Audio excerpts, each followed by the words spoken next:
possible que les deux hommes se retrouvent mooy Ousmane Sonko ak Bassirou Diomaye Faye mais Ayoba da nga wax sànq ne am na ay médiateurs est-ce que tey le fait que ñu toog bañ naan diggante Sonko ak Diomaye am na ay médiateurs c'est pas ça l'échec entre les deux hommes yoo xam ne comme di Awa Diom Ndiaye li ñu mës a jaay Sénégalais yi mooy ñoom ñaar dañuy waxante directement ba Bassirou Diomaye Faye ma sa wax d'ailleurs que ni je crois s'il a quelque chose à dire à Ousmane Sonko wutu ci intermédiaire il lui dit Ousmane Sonko de la même manière il le regarde les yeux dans les yeux wax ko li mu ko bëgg a wax tey jii les deux hommes ils sont obligés ay nit di dox seen diggante pour jubóolu leen nañ ko waxee noonu. si loolu moo lay woon ne en fait il y a un point de rupture entre les deux communication te ni mu doon doxee bu njëkk ba bu ñuy doog a ñëw ci pouvoir bi doxeetul noonu.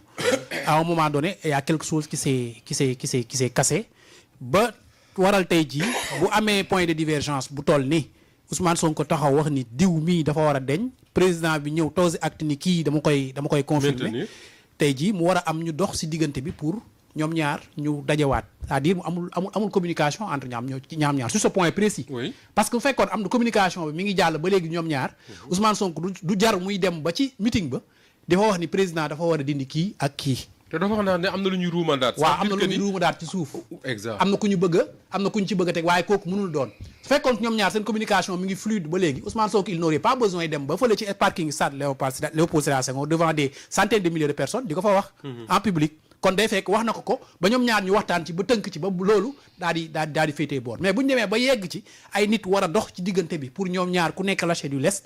c'est-à-dire que y a un point de rupture aujourd'hui boo xamante ni kenn mënu koo éviter. pour man nag li ciy solution bi rek lenn rek. mooy lan pour man mooy le président de la république mu nangoo ñàkk tuuti ci autorité mu nangoo seede tuuti ci autorité bi. mais il avait promis Bassirou Diomaye Faye waxoon na ne. dafa bëgg un premier ministre fort et que même. dina saisir l'assemblée pour que ñu wàññi leen ci ay pouvoir moom président jox ko le premier ministre. oui mais au-delà de ça ci problème bu ponctuel bii. comme ni ma wax sànq ni bu revenir sur sa décision. dafay manquer une partie de son autorité. moom mu nangu loolu. d'accord.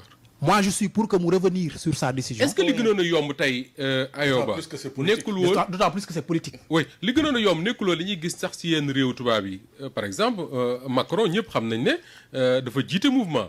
mais ba mu nekkee président premier ministre moom mooy jiite le mouvement dont on parle. alors est-ce que tey gënul woon yomb Ousmane Sonko mi nga xam ne moom seen statut wu parti. terewu ko mu continuer di jiite parti mi ngi koy jiite ba léegi ñu ne ko yow mii comme tu es le chef de la majorité à l'Assemblée yow yaa jiite le parti au pouvoir yow yaa jiite la coalition jërul tànn keneen. loolu moo gën a yenu maanaam la coalition lui-même loolu moo gën a yenu maanaam en fait. Ousmane Sonko mooy premier ministre mooy chef de parti bi. oui donc tout ce qui est politique. Ousmane Sonko moom moo ko war a gérer.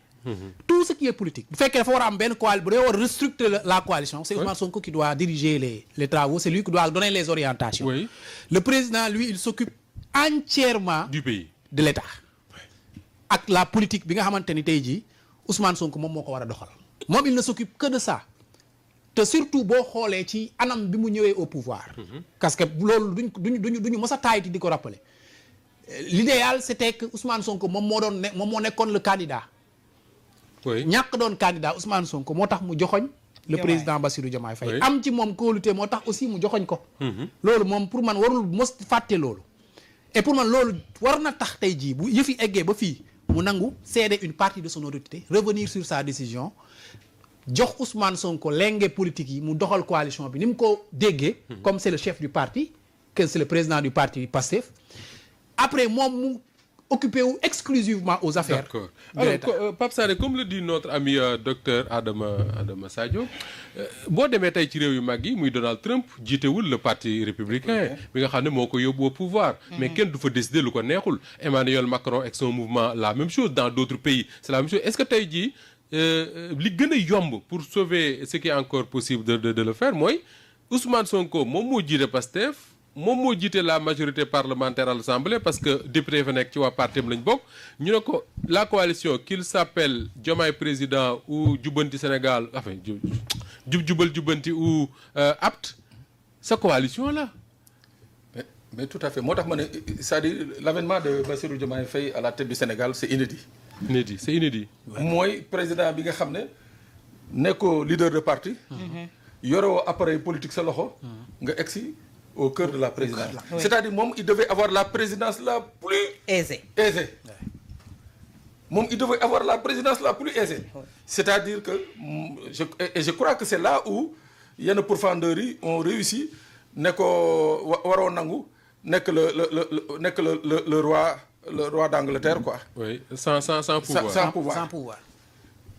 Foofu nañu commencé peut-être je crois commencé dugg mais en fait tey il a ni nga ko waxee il a un appareil politique extrêmement fort te moom war na ci rendre compte.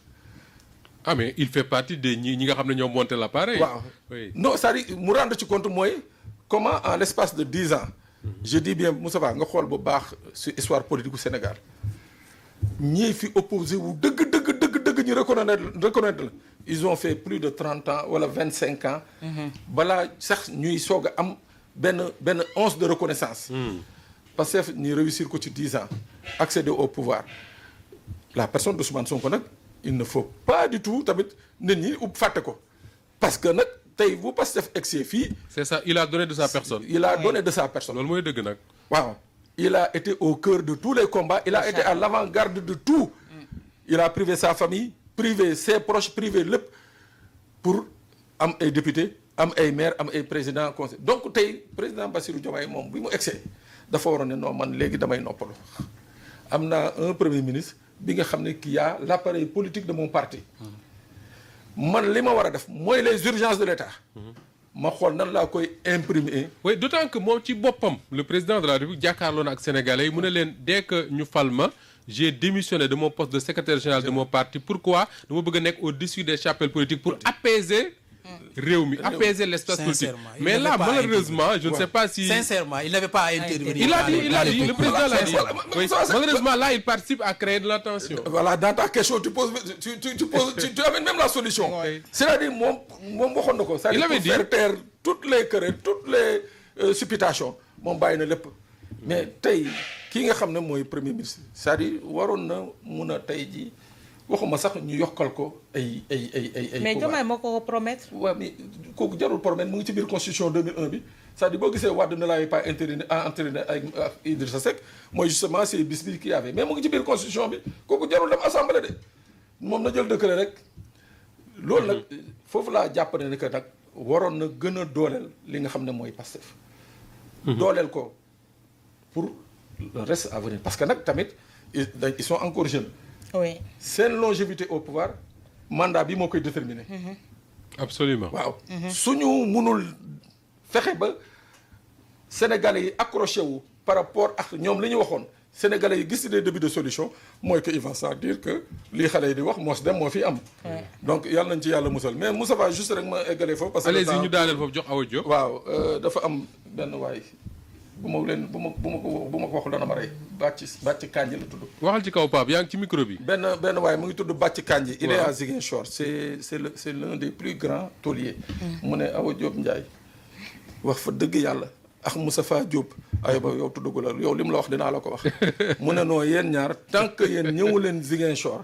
baalu leen ko. nee na Ayoba ak frère am nag ñoo bokkoon université bind na ko woo na ko ay yoon. loolu kañ méttiwul na Pape jënd billet rek Moustapha. waaw Pape de am na lu mu jënd billet moom. jënd billet rek ñu dem jëndal billet rek. ñu dem Ziguinchor. waaw man Ziguinchor de toute façon man fa laa bëgg a dëkk. man c'est vraiment ma terre de rêve. bon prenez un week-end da nga fay wut beneen soxla wala. non prenez un week-end. loolu Moustapha option la ah. prenez un week-end. option man de toute façon foog ma am jabaru waaw prenez un week-end yi dem. alors ñu ngi ci njeextal émission bi Awa Diop